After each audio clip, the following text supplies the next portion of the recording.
ng pag-unlad at pagbabago. Sa ating mga guro, kayo po ang mga pangalawang magulang na patuloy na nagturo at nagpayo sa amin. Sa bawat araw, kayo ang aming gabay at inspirasyon sa loob ng silid-aralan. Inyong ibinahagi ang inyong karunungan at kinabukasan ng aming tinutulungan. Maraming salamat po sa inyong walang sawang pagsikap at pagmamahal sa amin. Ang inyong dedikasyon ay hindi matatawaran.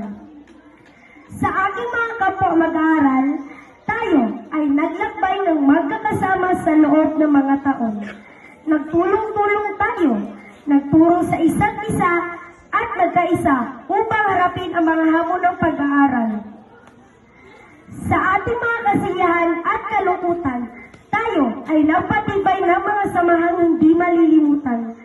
Ang mga sandaling ito ay bahagi ng ating pagkatao at magsisilbing mga alaala na hindi malilimutan. Tandaan natin ang mga pagkakataon na tayo ay nagtawanan, naglaro at nagharutan. Sa bawat tawanan, sa bawat hirap, tayo ay naging magkakapatid. Sa aking mga minamahal na magulang at pamilya, kayo po ang aming mga tagapagtanggol, gabay at taga-suporta. Sa bawat hakbang na aming ginawa, nariyan po kayo upang sumalo at magbigay ng tulong.